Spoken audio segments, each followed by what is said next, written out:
Oba, fala aí pessoal, eu sou o Mendes e sejam bem-vindos para mais um vídeo. Antes desse vídeo começar, eu queria dizer pra vocês que eu tô melhor. Eu acho que no último vídeo eu acabei transparecendo talvez algum sentimento negativo que eu estava passando. Estava passando por um momento meio complicado da minha vida, mas eu queria dizer que agora eu tô melhor, que agora eu tô pra cima. Inclusive eu arquivei aquele vídeo, mas quem viu, viu, quem não viu... Vida que segue, mas eu só queria dizer pra quem tá aqui, quem me acompanha e me assiste, dizer que eu tô melhor. Bom, essa semana eu tive a oportunidade de refletir sobre esse tema, procrastinação. Você clicou nesse vídeo, você clicou no título, você viu sobre o que a gente vai falar hoje. E eu consegui entender de fato o que isso seria, mas por um outro ponto de vista. E eu espero que vocês compreendam junto comigo. Teve um domingo, faz um tempo já, que eu decidi que eu ia visitar meu avô. Ele estava internado, nada muito grave na época, mas já dava pra perceber que ele tava mais devagar, mais cansado. E eu lembro que eu fiquei o dia inteiro adiando aquilo. De tarde eu vou, chegou de tarde, depois do almoço eu vou, passou o almoço, amanhã eu vou com mais calma. E esse amanhã, cara, ele foi se estendendo por uma semana inteira. Eu vivia colocando tarefas na frente de tarefas, não por ser algo tão grave, né? Porque não era algo tão grave o que o meu avô tava passando, mas eu nunca ia de fato visitar ele. E quando eu finalmente fui, ele já tava bem melhor, né? Graças a Deus.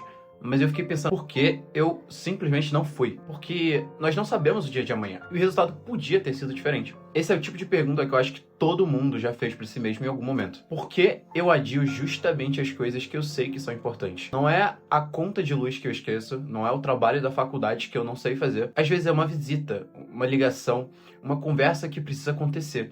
E mesmo assim, a gente empurra pra frente. Como se o tempo fosse uma coisa infinita, que a gente pudesse gerenciar do jeito que quiser. E foi pensando nisso que eu fui atrás de entender o que realmente está por trás da procrastinação.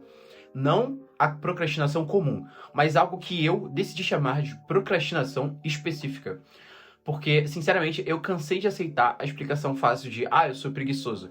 Isso não bate com a realidade. Porque no mesmo dia em que eu não fui ver o meu avô, eu limpei a casa inteira, eu respondi um monte de e-mails, eu resolvi outras 5 coisas que eu havia adiando há meses. E outras que eu não tinha adiado, mas eram específicas, feitas para aquele dia, tarefas do dia. Então não era falta de energia, era outra coisa.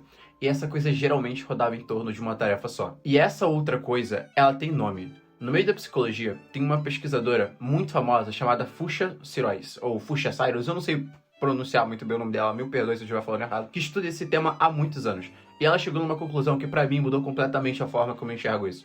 A procrastinação, ela não é um problema de gestão de tempo, é um problema de gestão de emoção.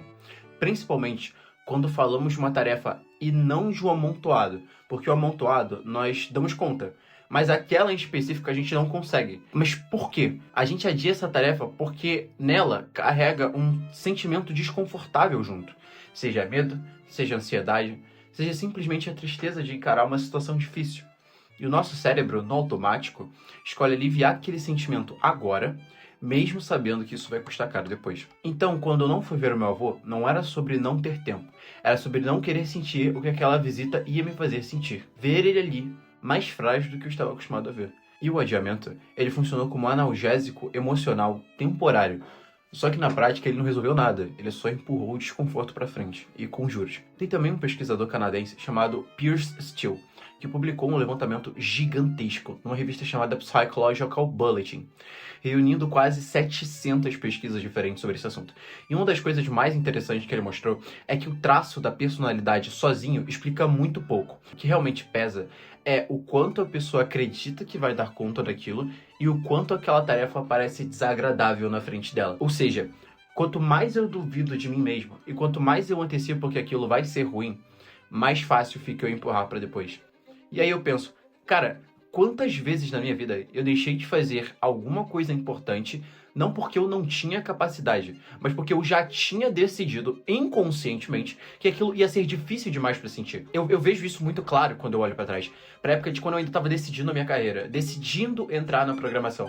Eu adiei essa decisão por muito tempo. Não porque eu não sabia o que eu queria, mas porque aquilo me trazia muito medo junto. Será que eu vou dar conta? Será que eu escolhi certo? Será que minha família vai entender, vai gostar? E o interessante é que quando eu finalmente consegui entrar na faculdade, depois de 4 anos de estudo, eu descobri uma coisa meio contraintuitiva.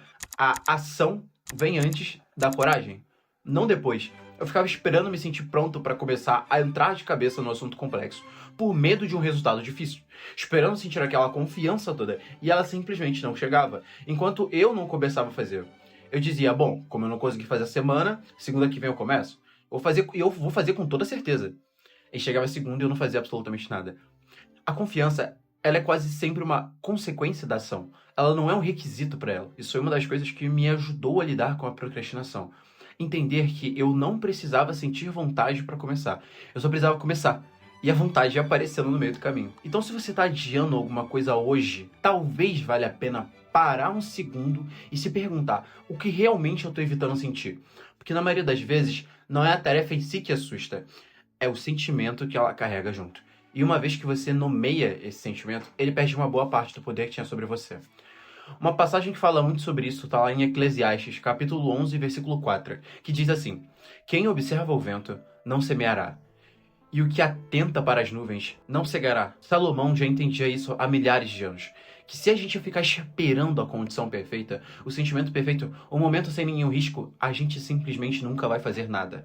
A colheita não espera o lavrador se sentir corajoso. E voltando para o meu avô, hoje eu tento lembrar dessa semana toda vez que eu sinto vontade de adiar alguma coisa que realmente importa. Porque o tempo que a gente empurra para frente, ele não fica guardado esperando a gente. Ele simplesmente passa. E a força que veio desse pensamento, a força que veio dessa reflexão, foi exatamente essa força que me ajudou a agir mesmo com medo, mesmo sem me sentir pronto. Então, se eu tivesse que resumir o que eu quero dizer pra vocês aqui hoje, é que não é uma força que vai tirar o medo antes, é uma força que caminha junto com ele. O medo existe, o desconforto existe, mas eu digo pra você, abrace o desconforto, porque essa força tem que caminhar junto com ele. E bom, eu queria terminar esse vídeo fazendo uma pergunta pra vocês, pra você que ficou aqui até o final. É interessante, porque eu sei que você assistiu até o final, então é bom saber que você está comentando sobre isso. Qual foi a última coisa importante que você adiou na sua vida? E o que você acha que realmente estava evitando sentir com aquilo? Comenta aí, tá? Eu quero muito ler vocês. Se possível, por favor, também, deixa o like, ajuda muito. Se você tiver telefone e tiver a opção de hypar o vídeo pra você, hypa ele, por favor, porque isso me ajuda muito, você não faz ideia. E, enfim, de novo, muito obrigado por me assistir, por estar aqui semana após semana. Eu não canso de agradecer por isso de verdade. E vamos pra mais, sempre. Que Deus abençoe grandemente cada um de vocês. Fiquem bem e até a próxima. Beijo.